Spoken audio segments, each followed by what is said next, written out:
So about 6 months ago, I released a game Devlog about a new game I was developing, which was a ninja 2D platformer. And where am I now? Well, the game's not done yet. And unfortunately, I had to redo the process, which is okay. And it leads me to the next question is, why is it some indie games take too long to finish?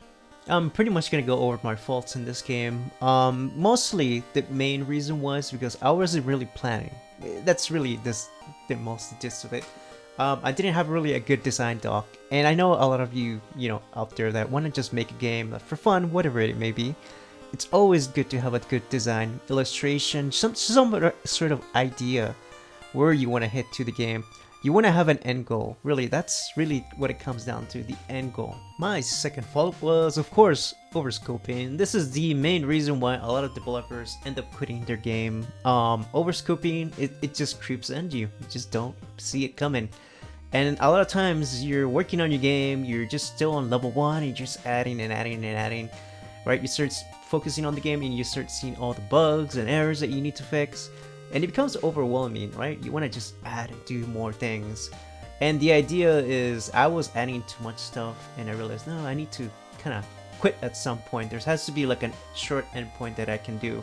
And of course it's cool adding that extra feature that you originally weren't planning to add in your game, like maybe fishing, maybe doing extra little mini tasks, mini jobs. Sometimes it's just really not necessary in your game. It could be added later on in your game when you're done with the game. Ideally, what you want to have just kind of like a prototype game, just a quick design, have it go in through the main goal and then finish it. The third fault in my game was for sure focusing too much on the bugs. I kind of went over a few things I had issues with and I just kind of focused on it too much. Rather than just adding into the game and then just finishing a level, I will just focus on one little area that maybe I had to fix. Necessarily, your game will always have some sort of bugs. Sometimes you can't find them. Sometimes your playtesters will end up finding it. And it's really important not to just focus on, the playthrough of the game. Of course, when you playtest the game, you want to focus some on the playthrough, right? You want to have it go smoothly. But ideally, what you want to do is just try to finish it. And then once you're kind of close to an end level, then kind of just play through and see, oh, maybe there's a bug here I can fix. Or maybe there's something I can just kind of tweak a little bit to this little enemy that I'm doing. That's the ideal part that you want to do. And the fourth and last fault was I was losing interest. Eventually it was getting kind of overwhelming and it was getting kind of boring actually. The game wasn't kind of going the way I wanted. It was kind of just going long and jumping and really doing really boring stuff. I really wanted to shorten that area, the whole level 1 area. I wanted it smaller. So then that way you can kind of have fun through it and see different things and see different new enemies. That sort of thing I wanted to do, or see different areas.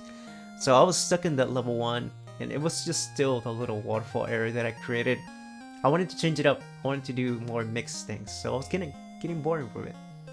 So that's all good. Well, what about solutions? I did come up with a couple solutions.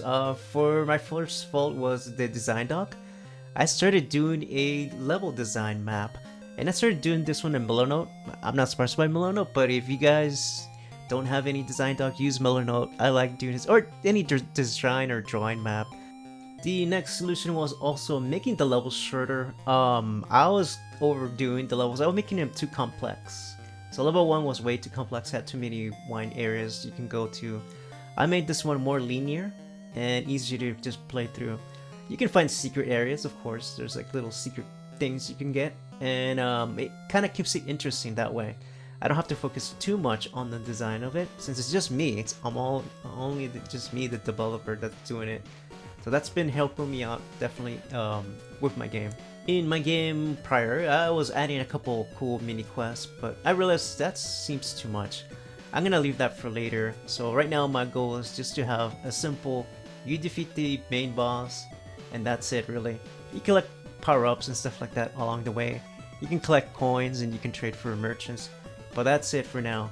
Later on, I might add in little mini quests like you can do fishing or you can do certain things that you want to be able to player to do, just kind of like to entertain the player and to do different things. But my main goal right now is just finishing the game. And of course, last but not least, the most important, don't do your game alone. of course. Share your process with your friends. I Twitch. I do streaming. I like streaming with other game developers. We become friends, and I think it's great because we can share a process. They give me ideas. We sometimes talk about random things like pizza or work or whatever it may be. The idea is whenever you do indie game development, it's mostly solo development for most. It doesn't necessarily have to be solo. Like I always say, even most developers say, you don't have to do your process alone. You can interact with other people, you can share it with your friends, you can share it with your parents, whoever it may be. The important thing is you're not doing it alone. It's just more of a social interaction that kind of keeps you distracted. Sometimes the best ideas that I get for my game development is when I talk random things. Like I just had a trip to Japan and I met my friend. I had a good time. It was great. I talked about that and just out of nowhere just came an idea for my game. I said, yeah, I got a crazy idea that I'm gonna do. So for like a little section that I wanted to add. And usually that's how it happens. A lot of times when you start just interacting with people and sharing your process, your hobbies, telling people what you do, you get different ideas and it doesn't feel as lonely when you do game development. And of course now I feel more comfortable finishing my game, and now I feel to the point where yeah, I could finish it. I'm actually at level 2, I'm building a castle and almost done there. Once I do that, I'll do one more level and I'll be done with the game. By then, maybe, hopefully, this year, next year, 2024 for sure, I'll have the game done.